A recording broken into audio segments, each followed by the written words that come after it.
I don't want to say back because I'm actually recording on Friday night. If you're watching on YouTube, you can see a very interesting background for your boy Torres. But Friday night, we had really our first marquee college basketball game of the entire season. Gonzaga versus Michigan State, right? All week long. We said, where are the big college basketball games? Why can't we play any big games? Where are they on the schedule? Well, one, we're going to get a bunch of this week. We got the Champions Classic, Gonzaga, Texas, all that good stuff. By the way, end of the week, Kentucky and Gonzaga. But on this Friday, we did get a marquee game, Gonzaga and Michigan State on an aircraft carrier in San Diego. I was actually at the game. I'm actually recording from the game. And so if you go on YouTube, you can actually see in the background the naval ship, the USS Abraham. And I have a makeshift studio that I just set up here because I want to do some quick, immediate reaction to this game. Gonzaga wins literally, essentially at the buzzer, 64-63. They basically trailed the entire game, but they rallied to win. Tough loss for Michigan State. And really, when I think about this game, what I would just say, it's pretty straightforward. And by the way, you probably hear all sorts of stuff in the background. I got somebody dribbling, somebody passing, shooting, whatever.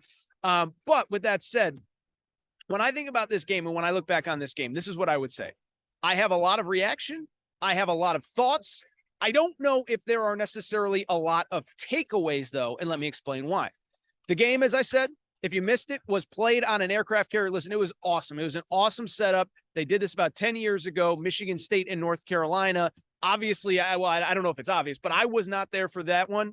This one was incredible, though. Beautiful scenery. If you missed anything, by the way, I posted a bunch of pictures on the Instagram page, Aaron Torres Pod. But at the end of the day, beautiful scenery, beautiful setup, aircraft carrier in the San Diego harbor. But here's the bottom line, and here's why I don't want to overreact in any which direction to what we saw on Friday. It's because the game was outside, the game was on an aircraft carrier, and the conditions were not ideal to play basketball. There's a reason we play basketball indoors, people, and we learned it on Friday night.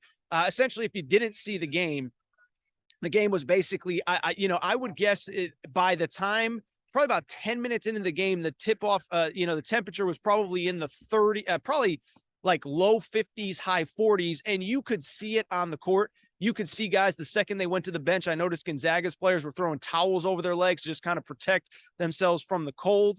You see players kind of constantly grabbing their hands, rubbing their hands.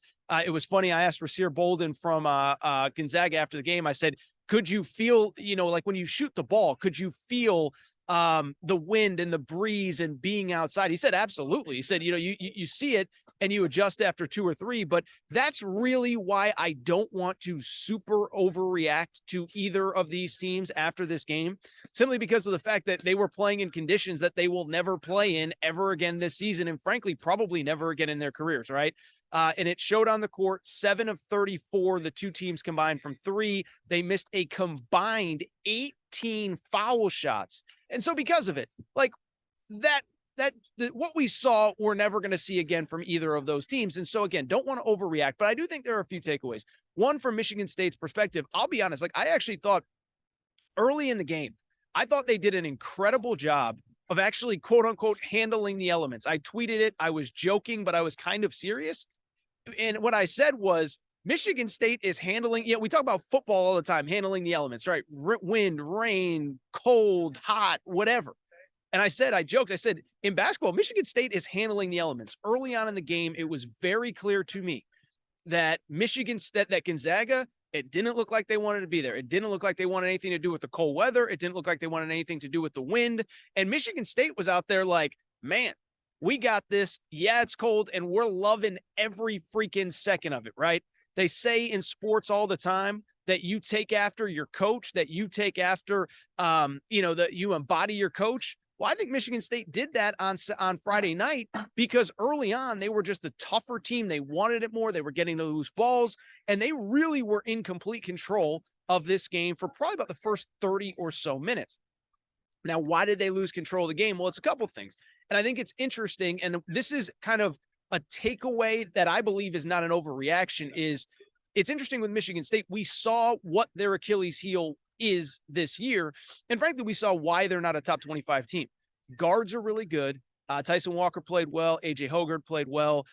Trey Holloman off the bench, I really enjoyed how he looked. But I bring it up because all offseason long, we kind of looked at Michigan State and said, they actually don't have a lot of size down low. And that doesn't sound like a Michigan State team. That doesn't sound like a Big Ten team, but that was the Achilles heel of Michigan State all season long. And it really came to fruition Friday night in San Diego. Maddie Sissoko is really Maddie Sissoko. I'm sorry, I'm tripping over his name here. Really their best big guy, didn't even really play much last year, was phenomenal in the first half. But really when Gonzaga made their run was when he picked up his 4th foul. Then later on, their other big guy who's kind of a combo for Joey Hauser, he fouls out. They bring Sissoko back in. It's Maddie Sissoko. That was how I tripped over his name. They bring Sissoko back in. He fouls out.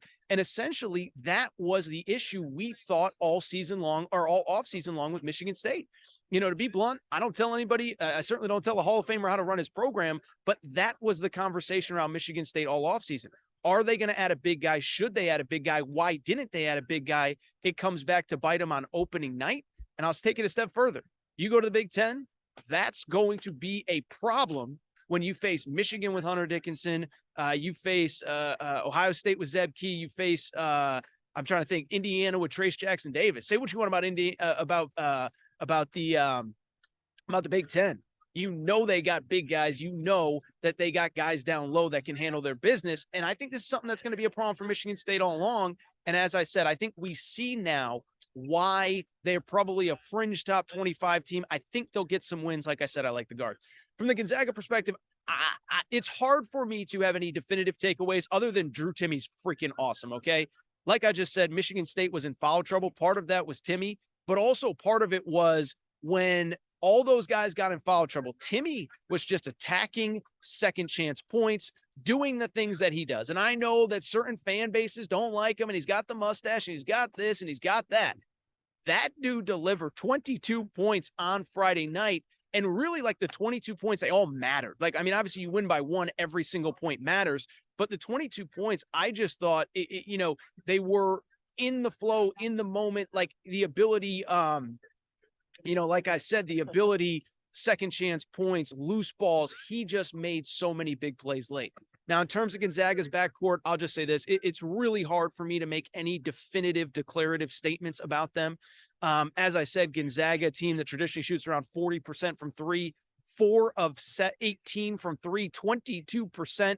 I don't think that will happen again at any point going forward this season. And so because of it, again, not going to make a big deal about Gonzaga. I thought they rallied. I thought they showed heart. Like I said, I felt like it took them a while to get into the flow of the game, to just basically accept, hey, wait a second now.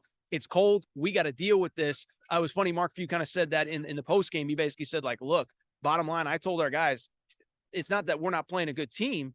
It's just that at the end of the day, we're beating ourselves. We're making mistakes. We have to lock in. Gonzaga does that, and they get the win. And like I said, I thought the guards played well late. And I think, frankly, that is the worst that the guards will play. Good news for both teams. We're going to learn a lot about them soon, thanks to the Kentucky Wildcats. Gonzaga will play. How about this?